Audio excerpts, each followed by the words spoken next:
President of the Republic of Kenya, Edwin Sifuna, I want to be very straight because you've told us to go straight to the point and take the opportunity. This is it. I'm Linda Mwananchi, member number 135. I know by law of nature you are number 1. I just want to ask on behalf of the young people who are seated here, and we've just heard about the National Youth Council. Because as young people, we believe that you are going to be the 6th president and you're going to form the next government. How, this is my question, how inclusive is going to be your government in as far as youth affairs is concerned? And I'm asking this question because I know we have been having issues of youth inclusion every time people come to speak to us as young people. But I want you to tell us how inclusive is the government gonna be. Finally, I have been dreaming of speaking before a president. And here I am speaking before the next president. This is an opportunity for me. And I just want to make a request to take a portrait photo. I'm going to do that portrait in my house, so that when my children will be looking at the TV and see the President Edwin Sifuna, they can look at the portrait and see that their father once met the president. Thank you so much.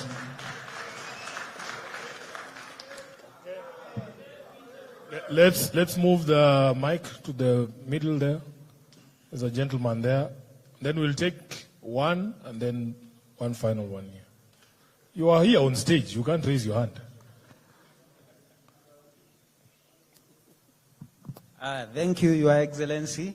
I'm also happy to have met my 6th president today. And my question is, Your Excellency, please tell us about Linda Mwananchi Party, when we shall have the party ready, and the membership, how we will be. Will there be discrimination in the party? Because other parties, we have had a lot of discrimination. Thank you. Okay, there was a neighbor there with the kofia. Yes, please. And please, let's keep it brief, kindly. Yes, His Excellency Edwin Sifuna, our 6th president. If God will so, we accept. Mine is brief. As we are aspirants here, we have aspirants from MCA, Member of Parliament, senators, governors, and maybe we have a president. I'm saying from where we are sitting here. Kindly, excuse me, brother. So I've had many MCAs and who are vying. They are bringing manifestos, and even member of parliaments are bringing manifestos. Even a senator bringing manifestos and governors bringing manifestos. Your Excellency, from where you are, your experience and exposure in this governance system, do you mind organizing for us a brief workshop as young aspirants of this nation to guide us on what to be precise with as an aspirant from my position as a member of county of what I'm going to do and what I'm supposed to tell voters to avoid juwe mwenyewe umesema hatutaki uongozi wa uongo na tumerealize uongo unaanzia kwa ground wakati wa campaign. Mimi ni MCA nasema nitajenga hospitali inatoa wapi? Asante. Aya. That side, yes, that one. Your Excellency, HE, my name is Daniel Nyerere, aspirant Imara Daima Ward in Embakasi South. Your Excellency, my question is very simple regarding the party that is Linda Mwananchi. We want you to assure us, please give us a surety and not the surety we used to receive in ODM.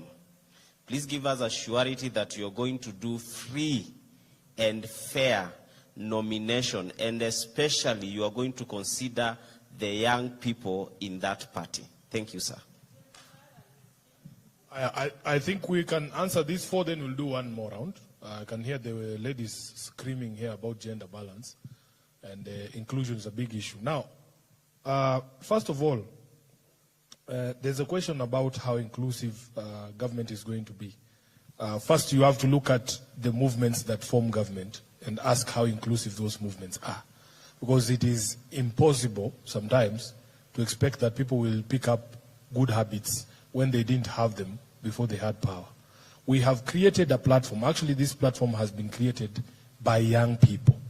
And I tell people that this movement belongs to you, to young people, I might just be like, I don't know what I can say, but this movement is really not about Sifuna. There is something that the young people, and especially the sense that I get, that people are yearning for something different. And that is why they support this movement. People are used to old traditional ways of doing politics. Sometimes those of you who have come to my office, I get very upset when somebody comes to my office saying, I had this idea and I wanted to know if I can go ahead with it. I'm just like, what? Because we were used to this top-down, where even if you had an idea that, like, uko in the village in Igembe, Jameni, what do I know more than you? You are the one who's on the ground there. If you wanted to start a Linda Mwananchi office, why would you travel all the way from Igembe saying, atisikuwa nataka usikie alafu ukasirike? I'm like, what? That's not who we are. We are a movement that is led by the people themselves. People have ideas. Like this guy is saying he's member number 130-something. I didn't even know there was serialization of members in Linda Mwananchi.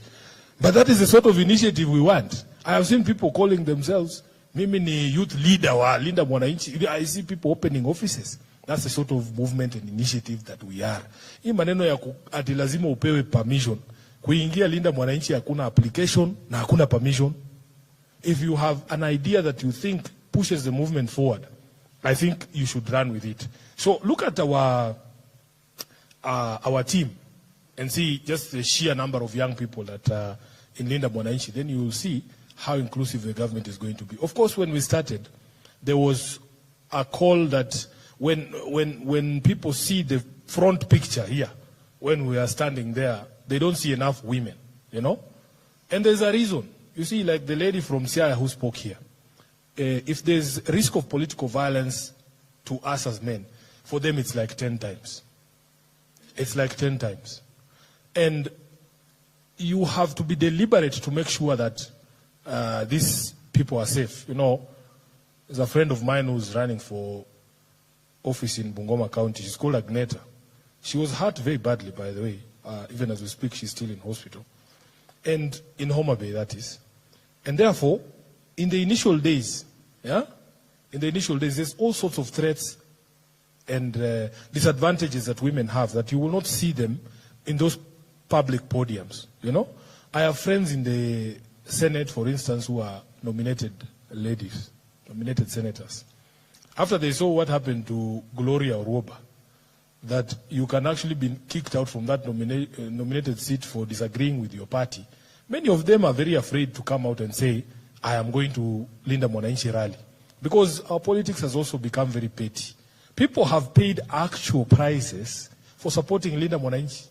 All of my allies, before they came for me to strip me of SG and Naibu Kiranja, those things I used to say, they had taken people from committee chairmanships, from committees, they had stripped them of everything. So they see that, especially, it's very easy to blackmail the women leaders who are nominated. So they are very afraid. So sometimes people say, oh, Sifuna, we don't see enough women on the stage. Even just women accessing a political stage, it's crazy. We have really tried, I'm telling you. We have tried all sorts of things. But the indiscipline, especially amongst us, as the leaders and the aspirants, male aspirants, the security team is only concerned about the person who they brought. So you'll find like there's a squabble there, but it's just our people pushing each other. So the woman is like, how am I going to get on that stage? It's very difficult. But as Linda Mwananchi, we have resolved to be very deliberate to ensure that we create a platform that is safe for everyone and is as inclusive as possible. But for the young people, I think you are the greatest stakeholders of this movement, and of course, it will be reflected in the government that we will form. There will be no discrimination in the party that we will be going to, because the Constitution requires that a party is reflective of the national face, or has a face that is national. And you can look at our histories, you know. Leopards don't change their sports, they say. You can actually look at the history of the leadership in Linda Mwananchi and see that it is a diverse leadership and that nobody will be discriminated against. As we speak, our lawyers are in the Political Parties Disputes Tribunal because we took the registrar to court to say that we do not believe that he has reasons to deny us the name. But I want to be clear here. What we are fighting for is not a party. We have parties. We are fighting for our brand, our name. So what we will do, because somebody asked whether the party is ready, we have many, many options because this Kasongo thinks he's dealing with children. And I said in Kakamega that we are students of Raila Odinga. Raila Odinga had plan A, B, C, D, E, F, G, mpaka Z. Kwani tulilala class? Sasa jamaa wanasemanga akifunga mlango tunaingia na dirisha. So nyinyi kaeni mkijua chama ziko tunataka brand yetu because we have built this thing. You guys have worked so hard to build Linda Mwananchi. People have lost their lives, bana, because of Linda Mwananchi. We want the registrar to give us our name and we will brand it on whatever party that we choose out of the ones that we have. Then there was a question on manifestos. First, as an aspirant, please understand the constitutional role of the office you are looking for. Some of the people who spoke here, I will not mention their names, appear not to know the roles and the functions of the office to which you are running. And it is very, very critical because that informs what you are going to say to the people to be able to do what? Kuwaingiza box. So, if you are running for Senate, for instance, I see the person who wants to take my seat is somewhere here. And we have Babu. Yeah, you must understand what the role of a Senate is. You must familiarize yourself with the Constitution, Article 96, Articles 94 on the role of Parliament. We basically have 3 roles. So you speak to those roles. You are the representatives, a representative of the people. Are you able to represent people? You represent them on every single platform that you get. On the floor, on TV, in the rallies. You're speaking about their issues because as a leader, you have a way of amplifying people's concerns. When somebody in the villages there speaks, it's not the same as an elected representative saying. So, first of all, have a network that allows feedback to come to you on the ground, you know, and then be able to articulate that. And if I had not found myself in this situation that I found myself, my plan was to go back to the people of Nairobi and ask them, have I represented you? Number 2, you are a legislator. You're supposed to come up with creative solutions to some of our problems. Now, sometimes I feel like in Bunge there, and even some of the aspirants have spoken here, that there's a pressure for you to say, oh, nitaleta muswada. We don't have a shortage of laws in this country. And the quantity of laws is not the measure of a successful legislator. It's about the quality. You can just do one amendment that will solve problems. I'm very proud of one of my colleague senators, Crystal Asige, who brought an amendment to the Persons with Disabilities Act for tax exemption to parents and guardians of children with disabilities. The impact is major on those people. But, of course, we are now grappling with government to be able to pass the regulations to be able to bring that into force. But we want impactful legislation. Sio kuleta tu bill kwa sababu umeleta bill. Some of the bills I've seen in the Senate there, it's just about creating authorities. And they all sound the same. We want real solutions to actual problems.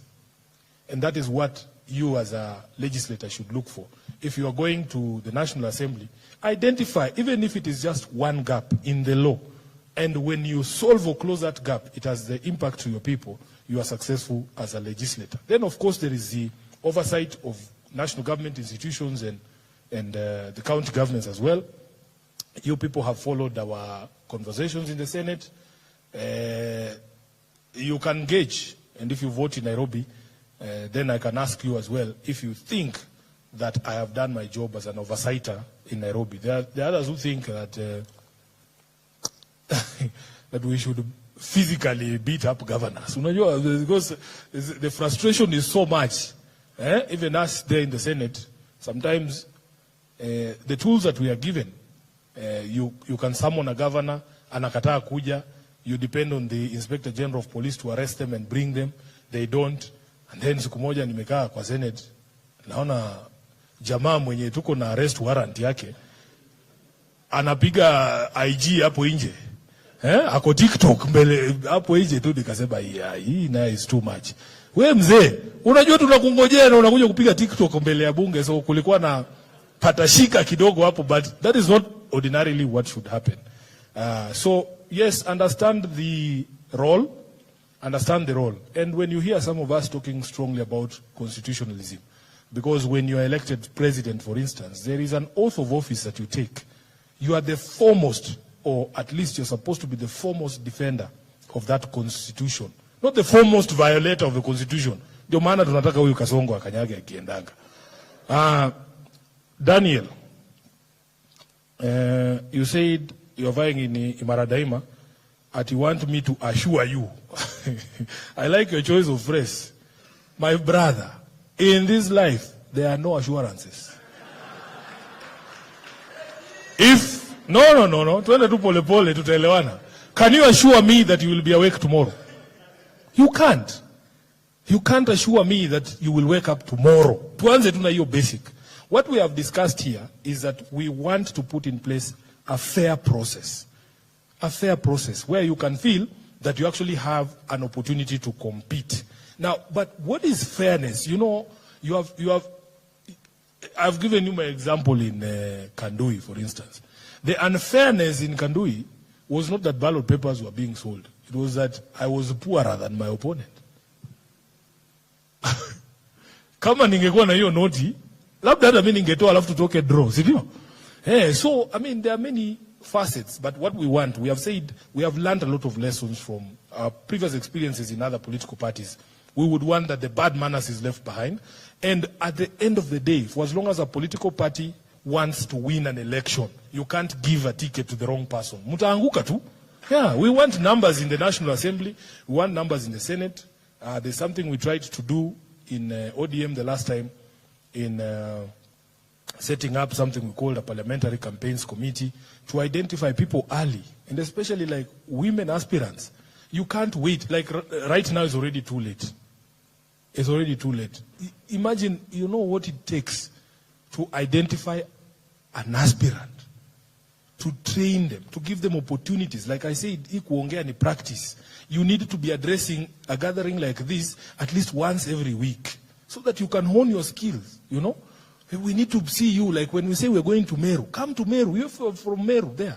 Please speak, because the time is very limited. So it takes a lot of time to manufacture, if you can use that term, or to make a viable candidate. And I feel that we usually run out of time. We tried to set up that parliamentary campaigns committee, identify good people, give them opportunity. Whenever there is a party meeting, they speak, and so on and so forth, so that they can be better people. Some of the people I gave platforms to grow, I see them these days insulting me, which is okay. Kumbe mnawajua. Mkorada hii watu. Yeah, but it's okay. I mean, even me, I understand that, you know, politics is also about brawling. And me, I was also a brawler. You know, when I used to do those morning shows, kufurutia watu chini. Pia ni party ya hiyo siasa. So I actually am proud of some of those people that they have become very good brawlers. And it's an asset in politics. I wish them well. So yes, that would be my answer to you. Let me take a final round of questions. Allow the ladies to, let's start with you, Mheshimiwa. And then, those are too many questions. We can't be here until night.